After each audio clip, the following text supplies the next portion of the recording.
Friends, तो मैं हूं आरती। संस्कृति आईएएस यूट्यूब चैनल पे आप सभी का स्वागत है। मैं हाजिर हूं नए विषय को लेकर के। आज का टॉपिक हमारा फिर से है वही पति पत्नी और जो है गुजारा भत्ता। तो यहाँ पर एक नया केस आया है सामने, जिसमें है कि पत्नी ने दूसरा विवाह किया, उससे भी नहीं बनी, अब बाद में जो है दूसरे पति से गुजारा भत्ता चाहिए। लेकिन यहाँ पे ट्विस्ट ये है कि पहले वाले पति से तलाक नहीं हुआ है उनका। अब जब पहले वाले पति से तलाक नहीं हुआ है तो क्या इस आधार पर जो है पत्नी दूसरे पति से गुजारा भत्ता मांग सकती है कि नहीं मांग सकती है? सुप्रीम कोर्ट में मामला गया, उस पर जो है सुप्रीम कोर्ट ने फाइनल फैसला सुना दिया गया है।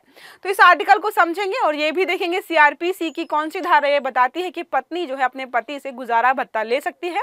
और उसके साथ ही दो केस स्टडीज भी पढ़ेंगे। बहुत सारे थे वैसे तो, लेकिन मैंने दो ही लिए हैं क्योंकि दो बहुत ज़्यादा इंटरेस्टिंग थे, थोड़े यूनिक भी थे। देखिए लिखा है, दूसरे पति से नहीं हुआ है, मतलब पहले पति से नहीं हुआ है तलाक, तो क्या दूसरे पति से मिलेगा गुजारा भत्ता? तो आप बताओ, आप में से कितने लोगों को लगता है कि अगर दूसरा विवाह किसी ने कर लिया लेकिन पहले से तलाक हुआ ही नहीं था और दूसरे वाले से भी नहीं बन रही है, अब और उसके बाद अलग अलग रह रहे हैं, तो अब दूसरे वाले पति से गुजारा भत्ता मांग रहे हैं। अब वो पहले दूसरा वाला बोल रहा है कि तुमने जो है पहले वाले से तलाक नहीं लिया है तो तुम उससे गुजारा भत्ता मांगो। तो यहाँ पर जो है लोग भी परेशान हुए, परिवार वाले परेशान हुए। फाइनल जो है पहले कलकत्ता हाई कोर्ट में मामला गया, अब जो है फाइनल सुप्रीम कोर्ट ने इस पर डिसीजन दे दिया है।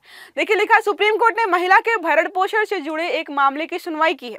एक फैसले में कहा कि यह ध्यान रखा जाना चाहिए कि सीआरपीसी की धारा 125 याद रखनी है हमें, के तहत भरण पोषण का अधिकार जो है महिलाओं को दिया गया। तो इसका मतलब ये नहीं है कि आप जो है वित्तीय फायदा उठाओ, मतलब सिर्फ धन का फायदा उठाने के लिए नहीं रखा गया है। देखो लिखा यहाँ पर जो है भरण पोषण का अधिकार जो है पत्नी द्वारा लाभ लेने का अधिकार नहीं है कि सिर्फ जो है बेनिफिट चाहिए इसलिए जो है हम ये पैसे मांग लें, बल्कि ये पति का नैतिक और कानूनी कर्तव्य है कि आपकी कोई पत्नी थी, तलाक हो गया और वो पत्नी जो है वित्तीय रूप से असमर्थ है, उसका कोई इनकम सोर्स नहीं है, उसके 2 बच्चे हैं, तो आपको क्या करना पड़ेगा, उसको भरण पोषण देना पड़ेगा। यहाँ पर जो है भरण पोषण का अधिकार पत्नी को भी है, बच्चों को भी है, माता पिता को भी है, इसी जो है धारा के तहत। ठीक है, फिर क्या है, सुप्रीम कोर्ट ने माना कि पहली शादी कानूनन समाप्त हुए बगैर भी महिला सीआरपीसी की धारा 125 के तहत अपने दूसरे पति से भरण पोषण पाने का दावा कर सकती है। सुप्रीम कोर्ट ने बोल दिया, महिला के पक्ष में यहाँ पर जो है फाइनल फैसला आया है कि अगर पहले पति से तलाक नहीं भी हुआ है इसका, लेकिन दूसरा विवाह हुआ और यहाँ पर दूसरा विवाह हुआ है, तो जो है भरण पोषण आप मांग सकते हो अपने दूसरे पति से, पहले वाले का यहाँ पर कोई लेना देना नहीं। अब मामला क्या था, शादी 1999 में पहले वाले पति से हुई, 2005 में इन्होंने अपने पहले वाले पति से तलाक ले लिया और पड़ोसी से जो है विवाह किया। 2005 में पड़ोसी से जो है दूसरी शादी कर ली। फिर क्या हुआ, यहाँ पर जो है कोर्ट ने जो है इनकी शादी को जो है शून्य करार दे दिया। 2006 में इन्होंने दूसरी बार शादी कर ली। देखो 2006 में जो है महिला और दूसरे पति ने दोबारा शादी कर ली। फिर यहाँ पर मामला ठीक से चला नहीं इन दोनों लोगों का। 2008 में विवाद बढ़ने पर जो है महिला ने दहेज प्रताड़ना का केस दर्ज कराया और वो जो है क्या है, अलग रहने लगी। अब अलग रहने लगी, फिर क्या हुआ, महिला अब जो है फैमिली कोर्ट होता है, मामला वहां पर गया, तो महिला ने दूसरे पति से भरण पोषण की मांग की। परिवार अदालत ने पत्नी को 3500 रुपए और बेटी को 5000 रुपए भरण पोषण देने का आदेश दिया। पति ने, जब दूसरे पति को यह आदेश दिया गया तो पति ने क्या किया, हाई कोर्ट में अपील की और हाई कोर्ट ने भरण पोषण का आदेश रद्द कर दिया। फैमिली कोर्ट ने तो महिला के सपोर्ट में यहाँ पर जो है फैसला दिया था, हाई कोर्ट ने मना कर दिया। अब महिला कहाँ गई, सुप्रीम कोर्ट में गई कि भाई हमें जो है भरण पोषण दिलाओ, क्योंकि सीआरपीसी की धारा 125 के तहत जो है हमें यह मिलना चाहिए, दूसरे पति से ही मिलना चाहिए, ये दावा किया गया। तो सुप्रीम कोर्ट ने सारा मामला यहाँ पर सुना और पति की दलीलें भी सुनी। पति का कहना यह था कि पहला विवाह इनका शून्य नहीं हुआ है, इस आधार पर ये मुझसे कैसे जो है भरण पोषण मांग सकती है। इस पर जो है सुप्रीम कोर्ट ने खूब खरी खोटी सुनाई कि देखो पहली बात तो तुमने 2 बार शादी करी है, इसका मतलब तुमको पता था कि इनका जो है मतलब इनका विवाह हो चुका है और तुम इस पर एग्री थे।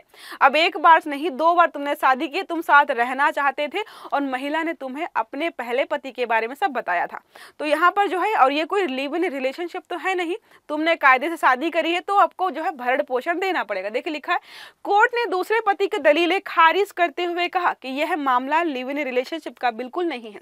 महिला की दूसरी शादी कानूनी रूप से हुई है और इसमें विवाद नहीं है कोई भी। पति ने यह दलील दी कि पहली शादी अभी तक चल रही है, लेकिन कोर्ट ने नकार दिया और कहा कि महिला को भरण पोषण का अधिकार है और तुमको वो देना पड़ेगा।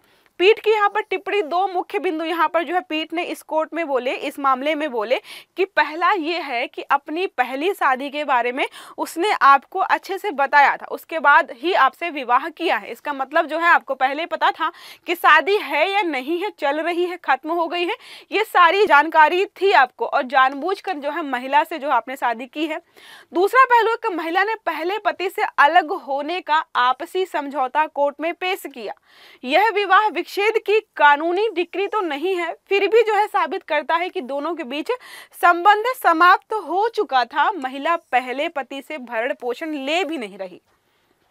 अगर महिला पहले पति से भरण पोषण ले रही होती तो दूसरे पति को नहीं देना पड़ता, या फिर जो इस व्यक्ति को पता ना होता कि भाई इनके पहले से विवाह हो चुका है, इनका पति है, तो भी शायद ये बच सकते थे। लेकिन यहाँ पर सब चीजें सामने हैं, उसके बावजूद अगर आप मना कर रहे हो तो बचोगे नहीं।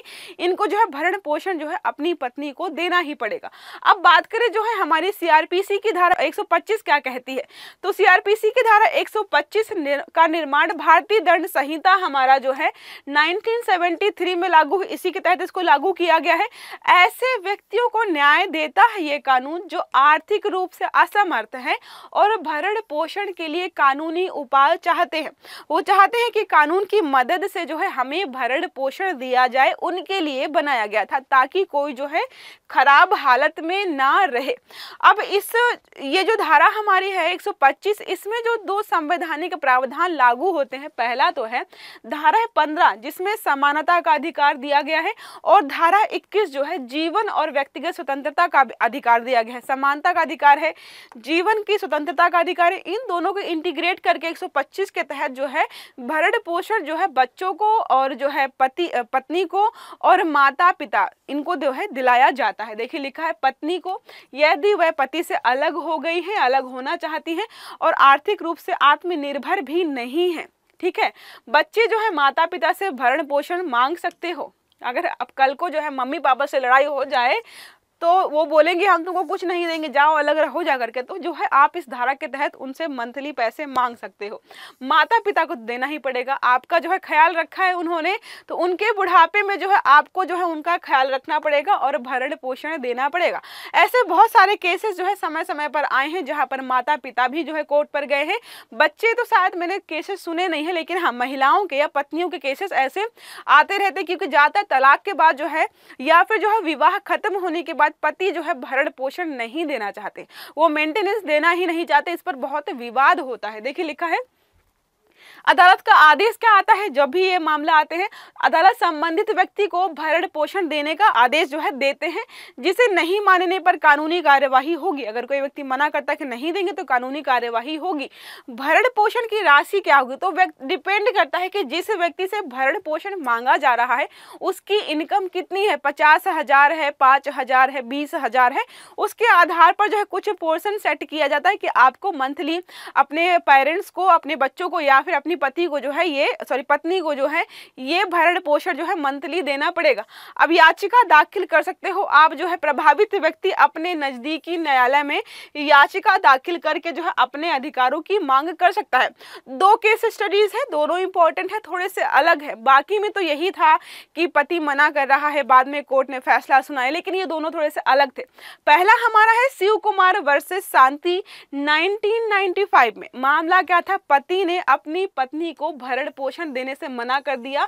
अदालत में कहा कि वह मानसिक रूप से स्वस्थ नहीं है, इसलिए उसे भरण पोषण का अधिकार नहीं। मतलब क्या, एक तो ये गलत तरीके से साबित भी कर सकते हैं कि भाई मेरी पत्नी मानसिक रूप से जो है स्वस्थ नहीं है, पागल है, इसलिए जो उसको भरण पोषण हम नहीं देंगे। तो देखो सुप्रीम कोर्ट ने क्या कहा, कोर्ट ने ये निर्णय दिया कि यदि पत्नी मानसिक रूप से अस्वस्थ है तो भी उसे भरण पोषण देने का दायित्व पति का है, क्योंकि यह कानून द्वारा निर्धारित अधिकार है।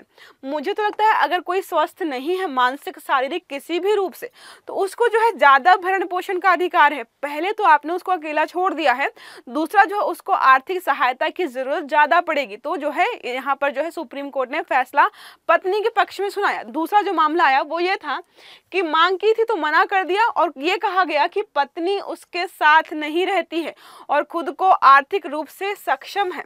इन्होंने बोला कि भाई पत्नी मेरे साथ रहती नहीं है या रही नहीं है। दूसरा है कि पत्नी आर्थिक रूप से सक्षम है तो उसको जो है मैं भरण पोषण क्यों दूं। तो कोर्ट ने पत्नी को भरण पोषण का अधिकार दिया, यह बताते हुए कि भरण पोषण का अधिकार केवल पत्नी की जरूरत के आधार पर ही नहीं बल्कि उसकी सुरक्षा और जीवन स्तर की दृष्टि से भी। कोर्ट ने यह भी कहा कि अगर पत्नी खुद को आर्थिक रूप से सक्षम नहीं कर सकती तो पति को भरण पोषण देना आवश्यक। अब मान लीजिए कि मतलब इन्होंने बोला कि पत्नी आर्थिक रूप से जो है सक्षम है तो 5,000 रुपए कमा रही है ना, तो 2 बच्चे भी हैं उसके, आप तो दिखा रहे हो कि 5,000 रुपए कमा रही, लेकिन इतने रुपए में जीवन यापन ठीक से करना वो पॉसिबल नहीं है। तो आपको जो है क्या है गुजारा भत्ता देना पड़ेगा। ये रहा हमारा आर्टिकल। एक प्रश्न हमारा संबंधित है इसी आर्टिकल से, भारतीय संविधान की किस धारा के साथ सीआरपीसी की धारा 125 का संबंध जोड़ा गया है जिसके आधार पर भरण पोषण दिलाया जाता है। धारा 12, धारा 15 और 21, धारा 19 या फिर धारा 23। तो जो भी सही उत्तर है उसको आपको कमेंट बॉक्स में बताना है। बहुत छोटा सा आर्टिकल था जिसमें हमने पढ़ा भरण पोषण। थोड़ा सा मामला अलग था क्योंकि पत्नी या महिला ने 2 विवाह कर रखे थे और पहले व्यक्ति से तलाक भी नहीं लिया था। आई होप ये आर्टिकल समझ में आया होगा और हेल्पफुल भी रहा होगा कुछ नई चीज़ों को जानने में। अगर क्लास अच्छी लगी है तो लाइक करेगा, चैनल को सब्सक्राइब करना मत भूलिएगा, बेल आइकन दबाइएगा ताकि जितने भी हमारे आर्टिकल्स हैं वो आपको समय पर मिलते रहे। अच्छे से पढ़िएगा। Have a good day. Thank you.